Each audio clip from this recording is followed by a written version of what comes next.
Episode 146 of the podcast. This week we're talking a little bit about how the podcast works and runs, and we're going to talk about my newest project. Tune in this week.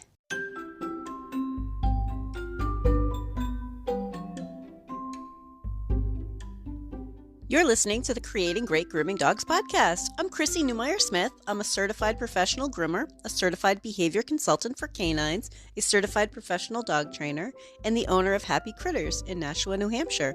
And this, my friends and colleagues, is the podcast where grooming and training meet. I'm starting today with an apology. I know that I've missed a few weeks with the show, and thank you guys so much for hanging in there and being patient with me. I've been super busy. So I've been grooming, I've been working my training, and I'm also working on a big project, and I'll tell you about the big project later. But it's just been really super busy. But I think I'm back on track to getting these episodes out in a timely manner now. Thank you so much for bearing with me. What I want to talk about today is I was thinking recently that I never really find time for charity work in my community. And I have some friends that are really involved with all sorts of organizations. And I keep thinking that I'm a slacker. And then I remembered, oh yeah, Chrissy, you do the podcast. This is my volunteer time for my community. This is here because I want to help you and I want to help the dogs. But yes, you. I want to help you. And here are some things that you might not know about the podcast or about podcasting in general. So for my little 20-minute show, it takes about 3 or 4 hours to put an episode together. I am trying to justify why I am behind. So yeah, all right, straight up, I'll tell you that. But just to give you an idea of what goes into the show, it takes about 3 or 4 hours to put an episode together. Once I have a topic or an idea, which actually is the hardest part. So I love it when you guys contact me with questions. Please, please, please feel free to keep those questions coming. And we haven't really been using the Facebook page or the Facebook group, but that's a great place to post some questions too, because I love, love, love answering questions. Sometimes it can be hard to come up with an idea or a topic. But once I have one, it takes about an hour to write out the show notes. To write out an outline or maybe even script it, takes about an hour. And it takes me about 25 minutes to record it. Because believe it or not, you guys usually are hearing the first take. Very, very rarely do I have to toss something. And if so, it's because something external, not my recording. It's because, somebody rang a doorbell or something loud happened that I needed to change it. But after I do the recording part, then I download the recording into some editing software. I do some light editing, but only to remove things like a dog bark or to adjust volume. And can I just say that the volume part is really important to me? I listen to a lot of podcasts, and I have some ones that I really, really like, but their volume is really low, which might seem like it's not a big deal, but if I'm listening through my phone's Bluetooth and I'm listening through a headset, then if my phone rings at an entirely different volume than the podcast I'm listening to, and I get my eardrums blown out. Or if I'm using my driving app through my phone, Google Maps is suddenly shouting at me to take a turn. And so I try to get my volume leveled out so that if you guys are using other apps, if you're listening and the phone goes off, I'm not blowing your eardrums. We're all busy, and I encourage you to listen to the show while you're drying dogs at work, or while you're running a clipper vac, or while you're working, or while you're driving. So just be thinking about that. That's part of what I have to edit. Now, I'm also going to say, after I edit, then I have to download it to my podcast, which doesn't usually take long. Because pretty much then I'm just adding the intro, the subscribe, the contact information, a brief description, and then ta-da! If all of the tech is playing nicely for me, it took about 3 or 4 hours to make about 20 minutes of a show. If the tech is playing nicely for me, which is often why shows are late. Oh man, the tech. There are just so many things to run it through. But here's something else you may not know about the show. Is that I don't have sponsors. Now, I don't make any money from the show. There was a point where I was doing some sponsorships through Anchor, which is what I run my podcast through. I was running some sponsorships through them, but I just dropped it. I mean, really, it wasn't really worthwhile for me. And you know what? I found that when I was running a sponsorship, or if I asked for sponsors, now I feel super pressured to get these shows out at all costs. And you know what? it's just this extra thing in my week that sometimes I have to skip. And I hope you guys all understand why that happens, especially with a weekly show. Sometimes you just have to skip one. So I decided that it's just going to stay the way it is. I don't make money off of it. This podcast is a gift. This podcast is a gift to my industry. It's a gift to the grooming industry, to the training industry, and to the dogs. So this is something I do as my own passion project, and I do it for you. Now, the thing I get asked all the time, and let me tell you all the dang time, is why do it if it doesn't pay? But here's the thing. I get a lot out of doing this show. First of all, I've met so many great people that I may have never, ever have met. And I get the pleasure of helping people. But I learn so much when I spend time putting shows together for you. This is keeping me in this learning and pushing myself and staying up to date. This really pushes me to be better at what I do in a way that I normally might have just been skating across and doing things all the same. Now I'm always thinking about the next show. And it's almost like writing a report every week. Imagine if we all did that. Whatever it is that we're passionate about or whatever it is we do for a living, and we had to come up with a report every single week. It's like my own little homework assignment. And man, has it been helpful. So when people ask me, why are you doing a show that you don't get paid to do? That's my choice. I don't get paid to do it because it puts way too much pressure on me to get the show out on time every week or to get it out every single week. And you know what? I didn't need the pressure. This is just my feel-good project, passion project, and I'm privileged to have you guys listening. I am privileged to have so many people who listen on a regular basis and ask questions or and give me feedback. So thank you guys so much for sticking with me. And I apologize for the show being behind. I think I'm back on track. But as I'm saying this, it's early December of 2021. And December, we all know December, what December is like. But I will say, I love it when you guys ask me questions. Keep sending questions or feedback. That's fun too. Maybe I should do a whole episode on how everybody's doing. That might be kind of cool. If you're enjoying this podcast, please remember to subscribe so that you don't miss any episodes, and tell all of your friends.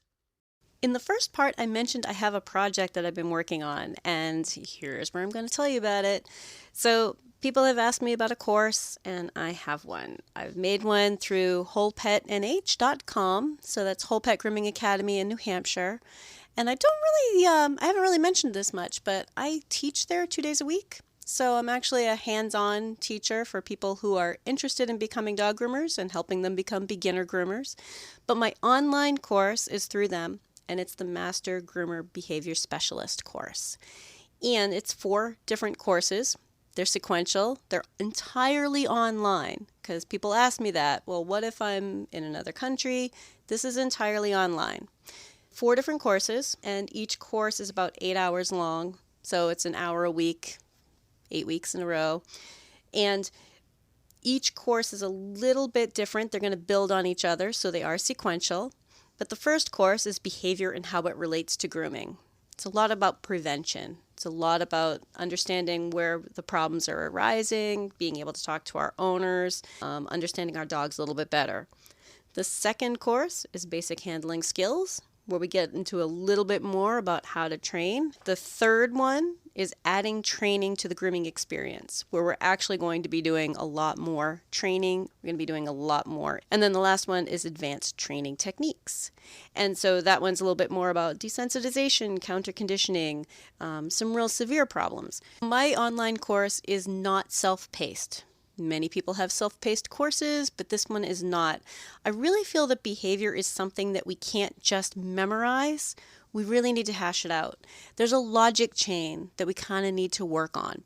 So through the course, we're going to be having weekly lessons where we actually discuss the things that I had you look over. So there are topics, there's stuff to read or listen to or watch that we then discuss. And to have those discussions is really important. So I know that you are getting the feel for how do we observe behavior, how do we track progress, how do we assess a dog, how do we talk to our owners by running you through scenarios. So the course is going to be a lot of fun, I hope.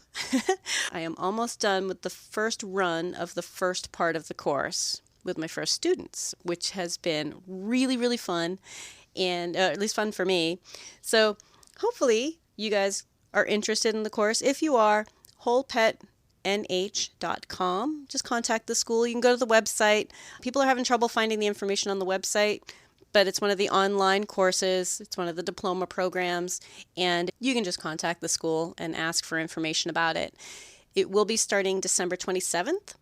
So this is something you can do for yourself for Christmas or for your New Year's resolution if you would like to sign up. You can also contact me and find out more information. All of my contact information is at the end of the episode. But I will say, remember I mentioned the podcast has been really interesting for me.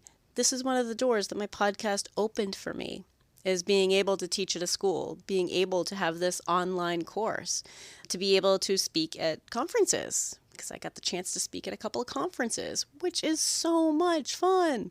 So learning is always happening for me, and hopefully always happening for you. And I want us to think about that as we go in through the holidays, that sometimes we forget that we have to keep investing in ourselves. Invest in you. You're important. You are your most important piece of grooming equipment. Or for the trainers who are listening to me, you are your most important piece of training equipment. It's you. It's what rests between your ears. And let's invest in ourselves. Because I believe in you. And sometimes we just need to hear somebody else say it, right? Like, I believe in you. And I want you to be ready to take on some new challenges. And sometimes that can be really scary. Now, as a dog owner, a new challenge might be something you're trying to teach your dog. As a dog groomer, a new challenge could be a trim that you want to learn, or a behavior that you're a little bit unsure about. All right, do I want to try to teach this dog to stand still for me? Am I ready to go there? But always thinking about, can I push myself a little bit more out of my comfort zone? Because I really think that the more we learn, the happier we are too. Nothing more fun than learning. Well, okay, I'm a dork. I'm a big geek. I love to learn.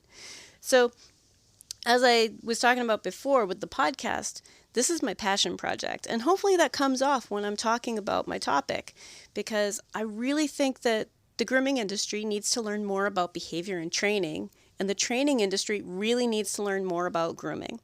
And other dog professionals and dog owners really need to learn how this impacts just about every dog, because all of these pets have grooming needs.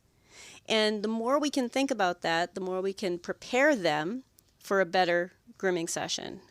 How we can prepare them for better vet visits. We can prepare them for better care at home. Helping these dogs to be comfortable, calm, comfortable, and cooperative with all of the things that we need them to be able to be around. And I think that the more we're all on the same page, the better we'll do. Now, I mentioned that this podcast, I've met some wonderful people, and oh my God, I sure have. The grooming industry, I wasn't sure 3 years ago when I started the podcast if people were ready to hear it. I wasn't really sure. And I've been really pleasantly surprised. The grooming industry has been ready to hear it.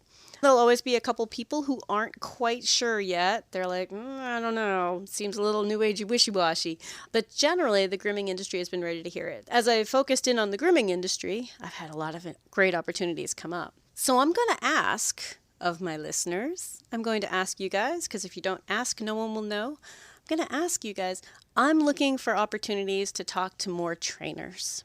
I was able to do conferences in the grooming industry, and that's kind of what I'm looking for in the training industry. So any trainers out there, if you can help me out with that, any groomers out there who know some trainers who might benefit from my podcast, please send them over.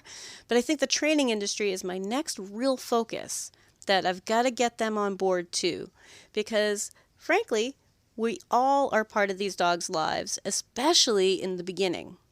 dog training isn't the same kind of lifelong interaction that groomers have. Groomers, we have a dog often its entire lifetime and sometimes multiple generations of the same household's pets, which is, dreamy. We love it. But training is always about let's help you in the beginning or help you solve a problem. So trainers don't necessarily have the same kind of work with this dog month after month, year after year. So I started off with really trying to get into groomers' heads. So I started off talking to the grooming industry, and now I really want to talk to the training industry, because when we first get a dog, it is very common for owners to jump right to vet visit, grooming appointment, and training. So we need to get our trainers involved earlier, not when we have a problem, but before we have a problem, so that less problems are walking into the grooming shop. Doesn't that sound ideal? So that more and more groomers are having dogs walk into the grooming shop pretty well prepared. That sounds pretty awesome. So I'm looking to talk to more trainers, hopefully get a chance to speak at training conferences. And, sometimes people are like, well, yeah, but that's for trainers. But I am a trainer. I'm a certified professional dog trainer. I'm a certified behavior consultant for canines. I am fully certified to be able to do that with the others. So I want you to think about ways that we might be able to get more and more trainers on board, because groomers get thrown under the bus. And not because anybody hates us, but because so many people still don't understand what we do. If you'd like more information, you can find me at Chrissy@happycritters.net, happycrittersdogtraining.com, or you can join the Facebook group, Creating Great Grooming Dogs podcast, or the Facebook page, Creating Great Grooming Dogs. I really look forward to hearing from you. If you're ready to go beyond the podcast, and I hope you do, I've made it really easy for you. If you go to creatinggreatgroomingdogs.com and click on your next step, you'll see all of the options. There's the Scholar Lounge community, there's the Modern Grooming Professional certification, there's Master Canine Stylist and Professional Canine Stylist diploma testings, there's the Behavior Lab for coaching and private one-on-one sessions with me, and of course the Master Groomer Behavior Specialist program. So go to creatinggreatgroomingdogs.com and click on your next step.